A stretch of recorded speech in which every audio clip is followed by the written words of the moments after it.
Euh, Bonjour, je vais essayer d'aller vite parce que tout le monde a faim. Euh, je vais parler d'observabilité, c'est un peu mon dada. Et le monde idéal qu'on entend parler d'observabilité versus ce qu'on vit tous les jours. Donc, qui suis-je? Moi, j'adore l'observabilité, ça fait 14 ans que je suis chez Centrion, donc je fais de la supervision même plus longtemps que ça. L'observabilité, je suis dès qu'on a le mot qui est revenu, parce que ça avait été défini comme ça a déjà été dit dans les années 70, dans les années 80. J'adore l'open source. J'adore énormément l'open source. Et actuellement, je suis architecte logiciel chez Centrion, donc l'observabilité, c'est au cœur de, même chez nous en interne, pour tout ce qu'on fait. Donc, qu'est-ce qu'on va parler aujourd'hui? Donc, je vais redéfinir vite fait ce que moi j'entends par observabilité. On a eu des définitions, je vais rajouter la mienne. Comme ça, vous pourrez toujours faire votre point de vue. Euh, Qu'est-ce qui en découle techniquement? Parce qu'il y a ce qu'on imagine, la technique, les limitations qu'on rencontre et les problèmes organisationnels. Donc, les principes. C'est simple. Le but de l'observabilité, c'est d'avoir la connaissance de l'état de votre système en fonction de ce qu'on a besoin pour le métier. Et quand je parle de système, je ne parle pas simplement de système informatique, parce que ça, on sait faire depuis longtemps, par le monitoring et tout ça. Par contre, il y a aussi les systèmes d'information. Donc, quand vous passez une vente sur un site marchand, il y a aussi bien la partie gestion informatique du site marchand, mais il y a aussi toute la partie vente, s'il y a un commercial qui est rentré dedans, s'il y a un lead, s'il y a une facture qui est donnée derrière, l'entrée comptable, tout ça, c'est important en observabilité parce que si ça se trouve, ce n'est pas la technique qui bloque la valeur ajoutée de votre métier, mais c'est peut-être quelque chose qui est en dehors. Donc si vous n'avez pas ces informations-là, vous ne pouvez pas savoir ce qui se passe, donc vous n'êtes pas à l'aise avec votre système d'information. Donc le but, c'est de garantir la visibilité, je viens de dire, des applications et des workflows. Et pour améliorer tout ça, le but c'est de faire on l'a vu en DevOps, on l'a vu dans les boucles d'observabilité, le but c'est de prendre des décisions. Quand on a une bonne visibilité, on va prendre la bonne décision pour améliorer et aller plus loin sur notre métier. Et surtout, on l'a vu sur les empreintes carbone, on l'a vu sur tout ça. Est-ce qu'on va prendre la bonne décision pour améliorer, gagner de l'argent et tout ça? Parce qu'une entreprise, son but c'est quand même de gagner de l'argent à un moment ou à un autre. Et pour ça, une des bonnes pratiques, c'est de collecter tout ou le maximum des événements. Alors événements, je vais revenir techniquement, c'est des événements techniques, on en a beaucoup parlé ce matin, mais ça peut être aussi des événements non techniques, comme les dates du Black Friday, si vous êtes un site e-commerce par exemple. Et le but aussi, c'est d'être self-service en autonomie. Qui connaît le métier mieux que les personnes qui font le métier? Que ce soit un développeur, un commercial, ou n'importe qui dans la boîte, c'est son métier qui le connaît. Je ne vais pas pouvoir dire quelle métrique a besoin quelqu'un d'autre, parce que je ne connais pas le métier de la personne.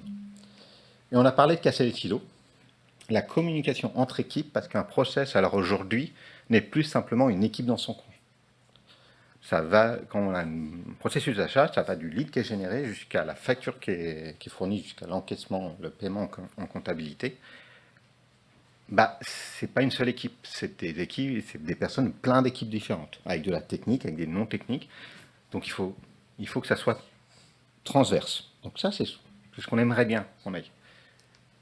Donc comment ça se déroule techniquement? On parle d'observabilité. Donc quand on parle d'observabilité dans notre domaine, on va parler des 3 piliers.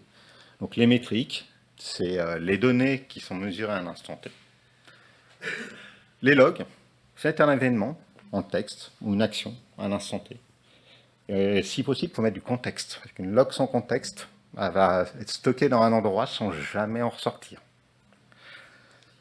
Et des traces. Donc les traces, c'est à savoir ce qui se passe à un moment T, qui a commencé, qui a fait quelle opération et qui s'est fini à quel moment. Ce qui va nous permettre d'avoir une vision de ce qui s'est passé en performance sur des opérations. On voit apparaître d'autres événements comme le profiling. Le profiling et les événements. Alors, moi j'aime bien parler d'observabilité, que ce soit une métrique, une trace, une log, des données de profiling. C'est des événements. Et ça, c'est simplement une time series. Tous les événements, les événements, c'est des time series. C'est à un instant T, j'ai quelque chose qui se passe. Ça peut être une mise en production. Si j'ai un incident à un instant T, si j'ai une mise en production quelques minutes avant, quelques heures avant, Ça ne sert à rien peut-être chercher pendant 3 heures des problèmes que je ne connais pas. C'est peut-être la mise en production qui a amené quelque chose. Donc on va regarder ce qui a été changé dans la mise en production. Et on va peut-être pouvoir résoudre l'événement plus rapidement. Si cette mise en production n'est pas mise dans le bac à événement, ben on ne sait pas qu'elle a été faite. Donc on va chercher un problème qu'on a peut-être pu résoudre très rapidement avec un rollback ou avec simplement savoir ce qui change. Donc tout est événement. Il faut tout collecter. Donc on va arriver à des limitations. Donc la première limite, ça va être le volume. Voilà, le volume, on sait que si on a vu, ça peut être des pétas, ça peut être des téras, ça peut être, voilà, on peut avoir plusieurs centaines de gigajours de logs, par exemple, si je prends que les logs. Les rétentions, on parle de rétention, donc on a entendu parler 7 jours, 1 mois. Faut savoir que la rétention, je parlais avec des équipes de sécurité qui disent que des attaques aujourd'hui de sécurité de gros acteurs du marché, c'est des choses qui ont été mises il y a 5 ans. Donc si vous n'avez pas de rétention sur cette période-là, vous n'avez pas l'origine du problème. Vous êtes capable de le corriger, mais vous ne serez pas capable de par où ils sont entrés, de savoir par où ils sont entrés pour attaquer. Et pareil, il y a des rétentions légales. On parle de log d'accès Internet, c'est 1 an de rétention, c'est la loi française, hein, c'est pas autre chose. Donc si vous gardez 30 jours, vous n'êtes pas dans la légalité.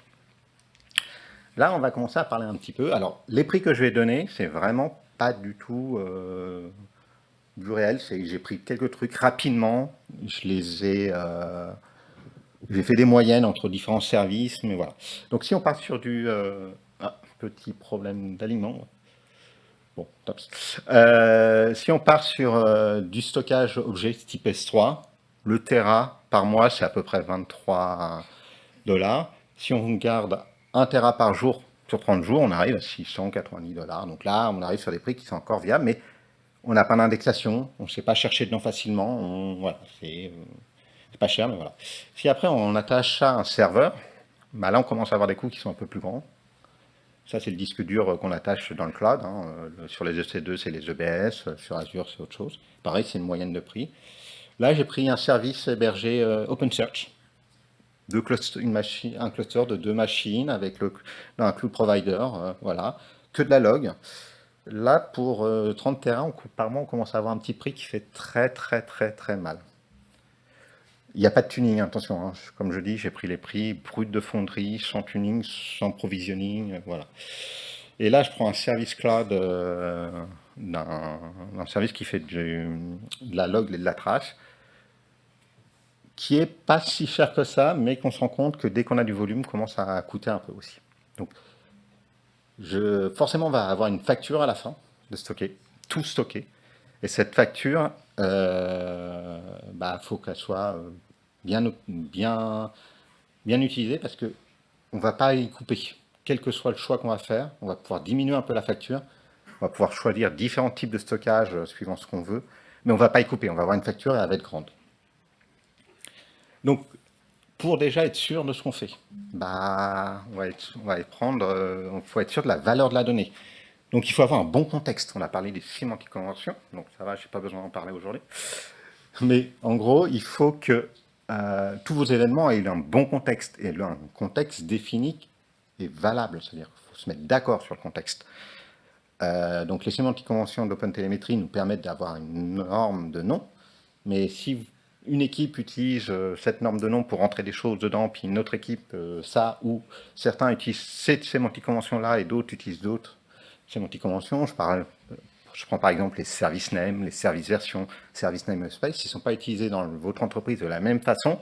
Quand vous allez vouloir faire de la recherche sur vos données, vous allez perdre de la valeur, parce que vous allez louper de la donnée. Ne pas avoir trop dans l'instrumentalisation.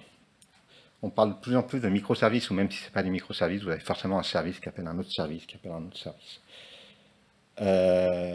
Et donc pour ça, on a dans tout ce qui est baggage dans OpenTelemetry qui va vous permettre de passer le contexte de votre observabilité d'une application à une autre. Le problème, c'est qu'on a des applications legacy. Alors elle, on peut lui passer le contexte, elle le drop, elle ne l'utilise pas. Et donc on va avoir un trou, c'est-à-dire on ne va pas savoir ce qui se passe dedans, et surtout quand elle va nous répondre, on ne va pas avoir le contexte qui va revenir. L'instrumentalisation, pas possible. Il y a des choses, voilà, c'est un routeur, Si le constructeur ne l'a pas pensé, il ne l'a pas. Donc la perte de contexte, ça peut être aussi quelqu'un qui a oublié de le faire. J'ai envoyé mon contexte et je pense souvent, le HTTP c'est bien, c'est automatique, il y a tous les SDK le font en automatique. Dès que vous passez dans une queue, un RabbitMQ, un Kafka, peu de gens pensent à mettre le contexte pour que la partie asynchrone ait le contexte, c'est qu'on sache quelles données de tel appel HTTP soit en asynchrone utilisées plus tard. Et cette perte de contexte peut nous perdre la donnée d'origine, et donc si c'est la donnée qui a posé problème, on ne sait pas forcément retrouver les bons petits. Et les applications externes, quand vous interagez une application qui est dans le cloud, elle ne va pas forcément travailler avec les contextes, malgré que OpenTelemetry soit un standard, tout le monde ne l'implémente pas, et donc on va perdre notre contexte parce qu'elle va nous appeler, puis quand elle va nous répondre, surtout quand elle répond en asynchrone, on ne va pas savoir quelle requête est revenue avec quel contexte. Et les données inutiles, on a vu que c'est un coût. Une log qui dit toto tititata, la stocker, c'est pas très intéressant. Par contre, s'il y a eu une log à un moment, moi j'aime pas dire que c'est une donnée inutile, c'est une mauvaise donnée qu'il faut rectifier. Parce que s'il y a eu quelqu'un qui a mis un toto tititata, c'est qu'il y avait une raison à un moment donné. Donc il faut mieux mettre une vraie ligne de log plutôt que la supprimer. Donc quelques pistes déjà pour essayer de réduire un peu le coût. Déjà connaître son temps réel. Quelqu'un qui est trader à la bourse, il n'a pas le même temps réel que quelqu'un qui fait la paye une fois par mois. Oui, il y en a un qui va devoir répondre à la milliseconde, l'autre s'il répond dans la journée, ça devrait le faire normalement. Donc connaître son temps réel, ça ne sert à rien de collecter des fois de la métrique à la milliseconde si vous l'utilisez une fois par heure. Voilà, ça peut être intéressant. Et le temps réel, il y en a deux. Il y a celui de la collecte pour l'analyse d'incidents et celui de l'alerting, qui n'est pas forcément le même. Il faut bien différencier les deux. Qui est, ça ne sert à rien d'alerter toutes les minutes. Si un opérateur va répondre en 15 minutes, toutes les 5 minutes, ça devrait le faire. Avoir plusieurs niveaux de rétention. Et là, je vais essayer de présenter un petit truc. Donc ça, c'est quelque chose qu'on connaît à peu près tous. On a une application. Elle envoie des logs, des métriques, des traces. Pour simplifier, on va lui mettre un pipeline, donc un OpenTelemetry Collector ou n'importe quel pipeline d'observabilité. Ça, je le mets dans mon coin, hop, et c'est mon petit environnement de prod, par exemple. Là-dessus, j'ai collecté tout à 100%, mais je vais faire une rétention très courte. Donc, ça va me coûter cher, mais sur très peu de temps, donc je ne vais pas avoir des rétentions de fou furieux. Je vais limiter mon stockage, mais je récolte tout parce que c'est peut-être la log debug que je vais avoir besoin en cas d'incident et pas ma log d'erreur. Ou la trace, parce que je prends que 20% de mes traces, si elle se trouve, la trace que j'avais besoin, c'est celle qui n'a pas été prise. Et, voilà. Donc là, je récolte 100%. 7 jours, c'est un exemple, ça dépend de votre temps de réaction. Ça peut être 3 jours si vous avez des temps de réaction super rapides. Sur un environnement de dev, ça peut être une journée, ça peut être sur de la CI/CD beaucoup plus parce que vous avez moins d'environnement. Donc voilà, je fais un rétention mon cours. Ensuite, je me fais un autre back-end. Et là, je fais des rétentions longues sur plusieurs mois, plusieurs années. Et là-dessus, j'ai mon pipeline d'origine qui envoie les mêmes données en parallèle, mais je filtre par log level si j'ai envie. Les traces statut, c'est-à-dire je vais faire du tail processing, du tail sampling pour dire si ma trace est en erreur, je la stocke, sinon je la drop. Et en plus de ça, vu que j'ai logué que les erreurs, par exemple, et les warnings en log, que les traces en erreur, ce que je vais faire, c'est que je vais prendre un ratio des autres logs et un ratio des autres traces, qui va être peut-être que 2%, 3%. Donc c'est beaucoup moins de volume sur beaucoup plus longtemps, ce qui va me permettre de faire de l'analyse dans le temps. Et l'avantage de ce système-là aussi, c'est que je peux avoir 50 environnements avec des rétentions différentes, parce que ce n'est pas les mêmes besoins. Certains ne sont pas connectés à la rétention générale, d'autres oui. Et vous construisez votre pipeline comme vous voulez, avec les rétentions que vous voulez, pour avoir la bonne visibilité. Ouais, voilà. Et l'agrégation des métriques, j'aime pas l'agrégation des métriques, parce qu'on sait que l'agrégation des moyennes, à la fin, on a du lissage qui fait que vous pouvez avoir une grande perte d'informations. Il faut éviter. Ça, c'est des maths, c'est pas de l'observabilité. Mais quand même, ça peut être intéressant d'agréger pour, pareil, des questions de volume. Ça, suivant votre besoin final, gérer votre notion d'agrégation ou pas. On parlait ce matin de savoir voir en préemptif avec les traces qu'on peut faire en dev et tout ça. Un truc que j'aime bien, moi, c'est Trace Test. Je ne sais pas si vous connaissez, qui est un outil qui permet de faire de la QA sur les traces. En gros, vous allez lancer dans votre chaîne de CI vos runs de tests, et au lieu de dire est-ce que tout s'est bien passé en front-end, vous allez regarder les traces et vous allez lire les traces. Et vous allez aussi comparer le temps. Ça vous permet de faire un stockage plus long terme des différentes traces de votre CI/CD, savoir si votre application gagne en performance ou réduit. Ça, on en a déjà parlé ce matin pour tout ce qui est amélioration continue.